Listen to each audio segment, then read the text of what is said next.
Tantor Audio, a division of Recorded Books, presents From Sea to Stormy Sea, 17 stories inspired by great American paintings, edited by Lawrence Block, narrated by Exie Sands and Matt Godfrey. Foreword. Before we begin, it's my pleasure to present From Sea to Stormy Sea, a collection of 17 new stories by 17 stellar authors who've been inspired by 17 American paintings. Does this ring a bell? It very well might. A couple of years ago, I was struck by an idea, and it couldn't have had more impact upon me had I been sitting under a tree, be it of the Newtonian apple or of the Siddharthan Bodhi persuasion.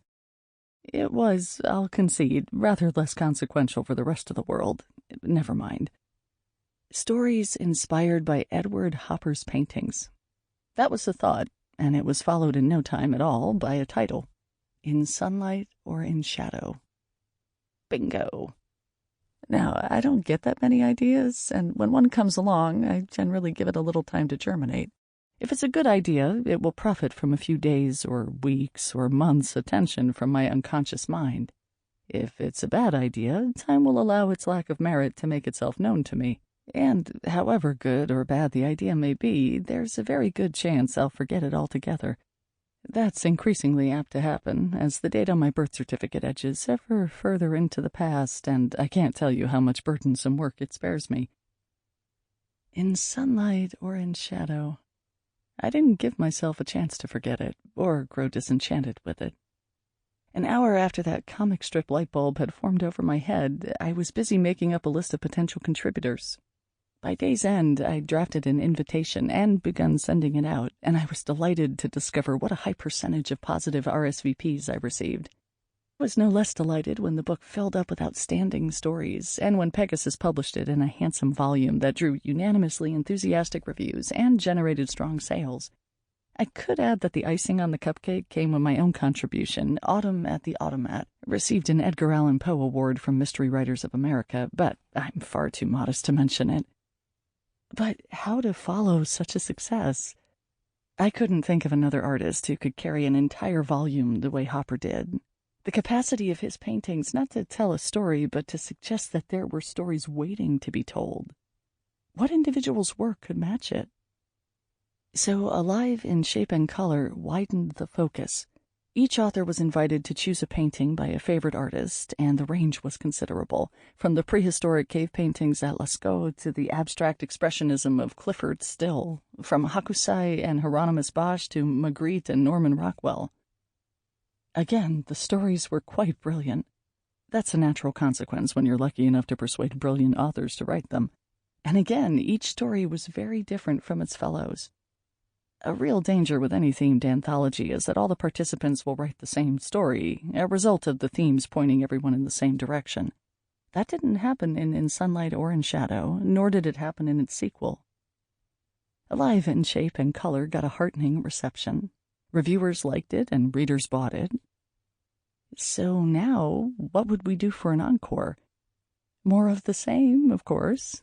17 stories inspired by paintings from 17 different artists. But one thing I'd learned from Alive in Shape and Color was that freedom of choice can engender problems of its own. With the entire art world there for the choosing, some writers had difficulty zeroing in on a selection. A bit more specific a theme, it seemed to me, might better serve writers and readers alike. And a bit more editorial direction might be useful as well. For starters, I decided to confine the volume to American artists, and then I chose 30 paintings, from which writers were invited to make their selections. That part was especially gratifying, as I got to pick some of my own personal favorites. I made one more change to the guest list. Most of the writers in Sunlight or in Shadow wrote stories for Alive in Shape and Color, and they were every bit as excellent the second time around. The urge to invite them all again was a powerful one, but I forced myself to resist it, for 2 reasons. First, I didn't want to make too many trips to the well.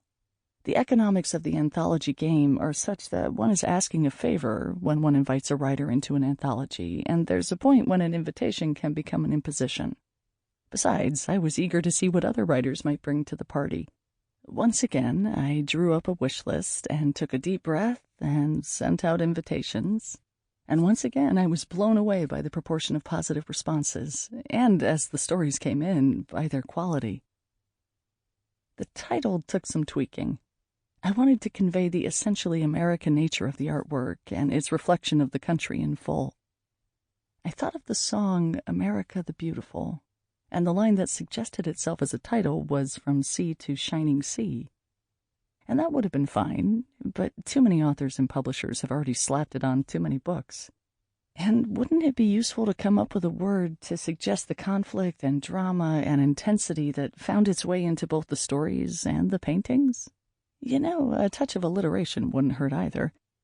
From sea to what? Shimmering? Scintillating? Silvery? Ah, of course. From sea to stormy sea.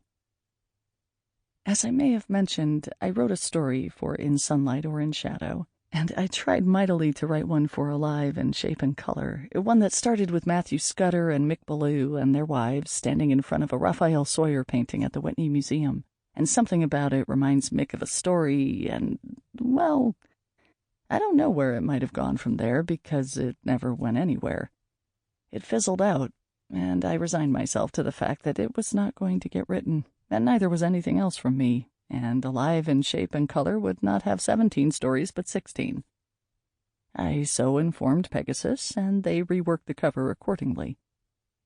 And then Warren Moore, who'd contributed to both of the books, pointed out to me that my body of work already included a story that fit the book's requirements. It was called Looking for David, and Michelangelo's statue had indeed been its inspiration. While it was certainly not a new story, neither was it one that had been widely published, so we included it, and Pegasus adjusted the cover accordingly. For From Sea to Stormy Sea, I didn't even have the intention of contributing a story. I had 17 superb writers to do all that heavy lifting for me. And then one of them was unable to deliver. This happens. Ordering a story from a writer is not like ordering a sandwich from the corner deli. You don't always get what you asked for. And now that I think of it, that's also occasionally true of the deli. Never mind. I tried to think who might step into the breach, and a little voice suggested that I write the requisite story myself. I've become quite adept over the years at tuning out that little voice or telling it to go to hell, but this time it was persuasive. I sat down and started writing. I didn't have a story consciously in mind, or characters with whom to people it, but one word led to another, and one sentence led to another, and I found myself wholly caught up in what I was writing, the happy result being The Way We See the World. And the painting from which it took form? Office Girls by Raphael Sawyer. Yes, really. The very painting that didn't work out as a story for Mick and Matt, which we used instead as a frontispiece for Alive in Shape and Color. The world's a strange place, but you probably already suspected as much. And I could leave it at that, but after I'd written my story, another writer was forced to pull out late in the 11th hour. As I said, these things happen, but time was short and finding a replacement likely to be challenging. So I broke my own rule and turned to a writer who had in fact participated in both earlier books and other anthologies of mine as well. He's the aforementioned Warren Moore, and I was confident of two things: that if he took the job, he'd be able to handle it in a timely fashion, and that I'd be more than happy with what he delivered. And he was, and I am. He selected a painting and wrote a story for it, and the artist, whom I won't name here or anywhere else, ever, denied permission, deciding he didn't want his painting in our book.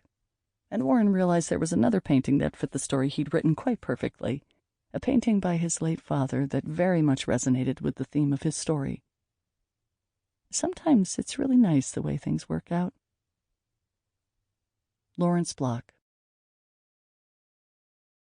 Patty Abbott is the Edgar, Anthony, and McCavity-nominated author of Concrete Angel, Shot in Detroit, I Bring Sorrow and Other Stories of Transgression, and the soon-to-be reprinted Monkey Justice and Home Invasion, and she won the Derringer Award for My Hero. Her story's title is from a poem by Darla Beale, included in Feminine Images, ekphrastic poetry inspired by Harvey Dunn's images of women. The following story is inspired by the painting The Prairie is My Garden by Harvey Dunn. The Prairie is My Garden by Patty Abbott. 1884, De Smet, South Dakota.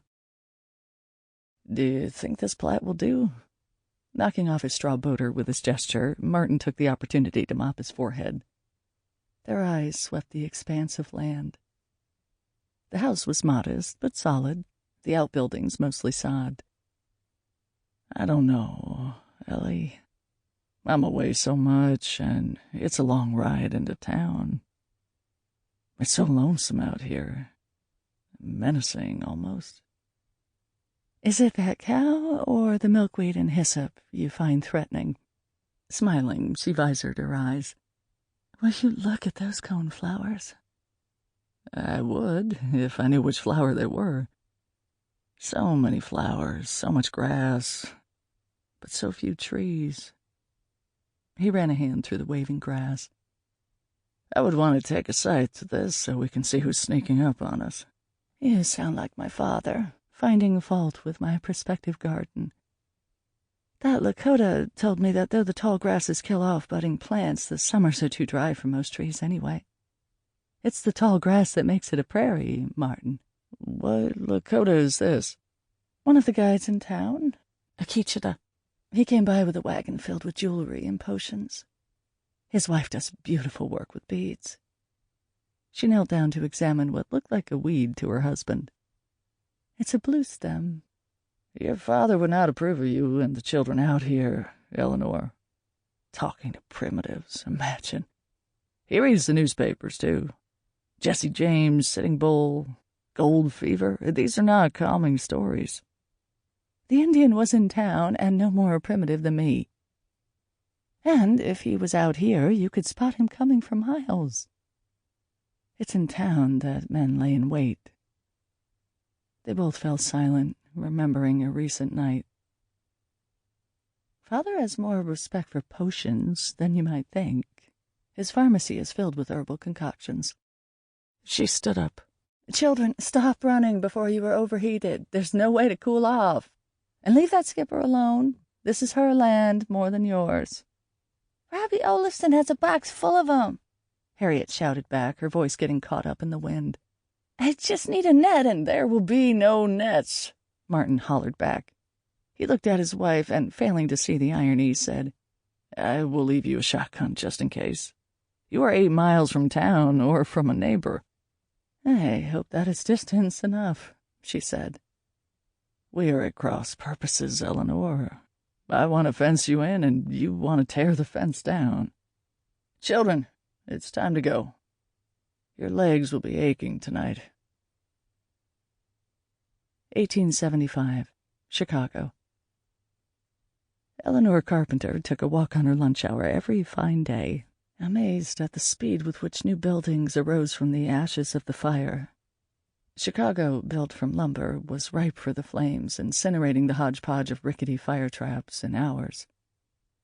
The Palmer House, which used terracotta to rebuild, rose regally in front of her. It was said to have a barber shop with a floor made of silver dollars. She had ducked inside once to see, but the door she had pushed through led to the haberdashery. A plush emerald carpet, mahogany trimmings, and a row of wax heads modeling fashionable hats was all she saw. Tired of city vistas, Eleanor vowed to find her way to a woods, a meadow, or a riverbank before too long. But such a landscape was miles away, even by horse car, and her father held her to the 45 minutes he allowed his other clerks. The odors of the pharmacy, with its liniments, camphor, cod liver oil, ammonia, rubbing alcohol, and various cosmetics extracted from an assortment of sources, was difficult to tolerate 10 hours a day. How could an establishment purporting to cure illness be so poisonous to the nose? Many of their patrons claimed the smell was curative, but to her it was harsh and suffocating. The university in Urbana is admitting women, Eleanor, her father repeatedly reminded her. You can study medicine downstate or pharmaceutical science right here in Chicago and be a bigger help. As she rounded the corner of Monroe, a young man, red-headed and wild-eyed, nearly knocked her down. Eyes fixed on the ground, he was mumbling in an agitated way. He offered no apology, did not even glance at her. Since the fire, desperate people roamed the streets. The Tribune had recently listed the names of every person brought before the insane court, also publishing the basis of their appearance. Many had been driven mad by losses suffered in the fire. Lost family, lost homes, lost pets, lost businesses. Or just plain lost, from the look in their eyes. Seconds later, the red-headed man ran full tilt into an elderly man turning away from a newsstand. This time the fellow had to stop because the victim of his carelessness was lying flattened on the sidewalk. Eleanor swooped in, and together they helped him to his feet. The young man was full of apologies as they led the man to a bench. "Quite all right. No need for concern," the old man said, brushing cinder from his forehead. "I was, no doubt, too much occupied with the headlines." "Don't try to stand until you catch your breath," Eleanor said, using her handkerchief to clean the dirt from his hands and face. She held it under his mouth, and obligingly he spat. "I can't apologize enough," the young man said. "Should I look for a physician?" He looked to Eleanor for an answer, somehow assuming she possessed an ability to take charge. "Takes more than a tumble to damage an old soldier like me." The injured man rose despite their protestations. "Look, no harm done." When he gave signs of breaking into a jig to prove his fitness, Eleanor grabbed his arm.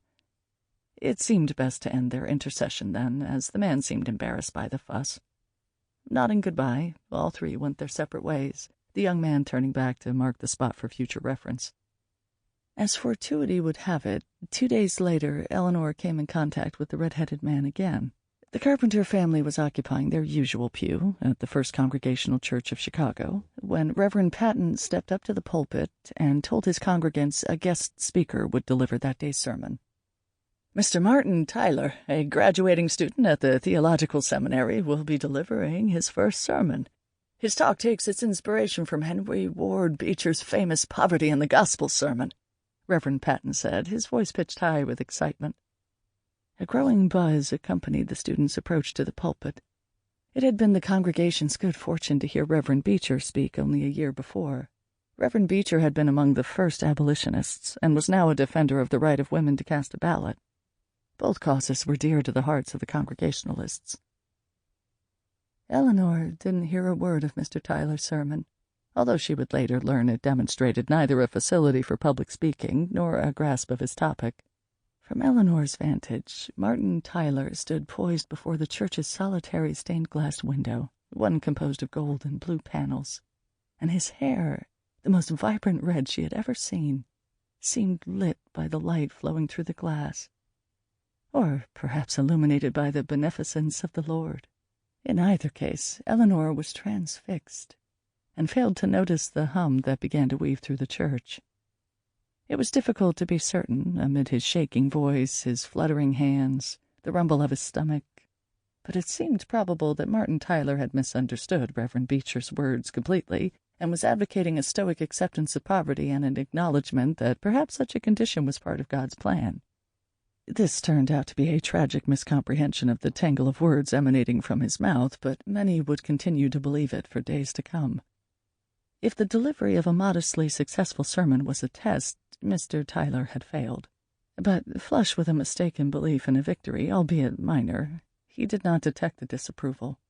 He was buoyed by relief that he had managed to complete his talk without fainting, vomiting, or forgetting his place, all outcomes that had seemed likely a few hours earlier. Eleanor, in the first flush of love, noticed nothing beyond the vibrancy of his hair, the firmness of his chin, the deep timbre of his voice. Never before had Eleanor been so caught in the snare of pure physical desire. Until that very hour she had never entertained the notion of marriage at all, preferring to imagine herself free to wander unimpeded through nature. The works of Henry David Thoreau and Caroline Kirkland were especially inspirational, and she carried scraps of paper penned with particularly stirring sentiments. It had been planned that Mr. Tyler and Reverend Patton would join the Carpenter family for a celebratory Sunday dinner. The poor evaluation of Mr. Tyler's performance had not made its way to him, so he enjoyed his chicken fricassee with rice, fresh spring peas, Parker House rolls, and a strawberry pie. Neither did he notice the conversation at the dinner table was muted, and that all eyes avoided his. Mr. Carpenter and Reverend Patton talked about city politics. The Carpenter boys, home from school, spoke about the upcoming college football schedule. The girls and their mother reviewed the guest list for an impending party. Only Eleanor and Martin were quiet. She, to her shame, still occupied with his physical attributes. He feasting silently on the best meal he had been served since leaving Boston for the seminary 3 years before. "I wonder if that elderly man is all right," Eleanor said suddenly. She had been struggling for a topic of conversation, and this fairly fell from her mouth. It took Martin a second or two to realize her remark was directed at him. "I beg your pardon?" he said, quickly swallowing his bite of pie. "That man you knocked down at the newsagent?" He looked at her carefully. Without the hat she had worn on the street, her pretty face was more evident, and her hair, strawberry blonde, although he wouldn't have known the term, was worn up for almost the first time. She looked like a woman, rather than the schoolgirl of a few days earlier. "I went back to the newsstand, you know," he said, suddenly feeling a need to win her approval. "The agent knew the fellow in question and directed me to his flat." "Did you find him well? Recovered from your collision?" He nodded. "Albert Jenkins is his name. Mrs. Jenkins made us a cup of tea, and we had a fine visit. In fact, I tried some of today's sermon out on him." Mr. Tyler bit his lip. "He didn't seem to take in my key points, though. Of course, he confessed to not being a church-going man. You don't think—" "Would you care for a short walk, Mr. Tyler?" Eleanor said, interrupting him. "We usually take one after a Sunday dinner. Isn't that right, Father?" Her father avoided her eyes, pretending to be in a deep discussion of the installment of a new sacristy. Rolling those eyes, Eleanor excused herself, and, taking Martin's arm, made her way to the street. No one showed the slightest interest in joining them. In the midday sunlight, Martin's hair again caught Eleanor's attention. "Are you all redheads?" she asked. "Your family, that is." "Just my mother's side. They came from County Cork, and most of them have at least some red in their hair, orange in some cases." They walked in silence for a block or two, both of them at a loss for an appropriate subject for two strangers of the opposite sex. But despite the sporadic awkwardness, their walk concluded with a plan to meet again. Something had been decided almost from the start. 1876. Chicago to Minneapolis. It was only the repeated assurances from Reverend Patton that Martin was not the dolt he seemed that eventually won over Mr. Carpenter. "The boy made a hash of his thoughts that Sunday," Mr. Carpenter said. "He must have been in a panic. Maybe Eleanor can take him in hand before he steps up to the pulpit again. Elocution was one of her strong suits." "No minister excels at every aspect of the job," Reverend Patton said. "I am all thumbs when it comes to counseling young couples." They exchanged smiles. The courtship was quick. A call had come from a Minneapolis church 2 weeks before Martin's graduation. Caught in a bind, the Plymouth Congregational Church was willing to take him sight unseen, which hurried the usual process along. "Why not a church in Chicago?" Mr. Carpenter asked. "There's no need for another congregational minister here," Martin said apologetically. "It would have been my first choice, too. I dislike taking Eleanor away from her family." "Then travel east. Surely there are churches to serve there. I can write to Uncle Abner. He belongs to Kensington Church in Connecticut." "Father, you know Martin has to go where he is needed. How would it look if he tried to call in favors? Don't you think such a tactic would put him on the wrong footing?" This conversation had been coming on like a bad cold for several weeks. She had watched her father dogging Reverend Patton, trying to figure out the seminary's plans for Martin, writing letters to everyone he knew connected with the Congregational Church. It would be pure misery for George Carpenter to send his favorite daughter west, where life was bound to be more difficult and dangerous. And, most of all, she would be far from her family. "They need help in Minneapolis. The city is growing by leaps and bounds with all the new mills," Eleanor tried to explain. Nothing but flour and lumber, from what I hear." "How mundane." Mr. Carpenter looked at Martin coldly. "You know they don't even have trees on that prairie. It will be sweltering in the summer, freezing in the winter." "Minneapolis isn't really the prairie, you know." Why wasn't Martin saying anything? Eleanor wondered. "Oh, those little lakes instead of our grand one.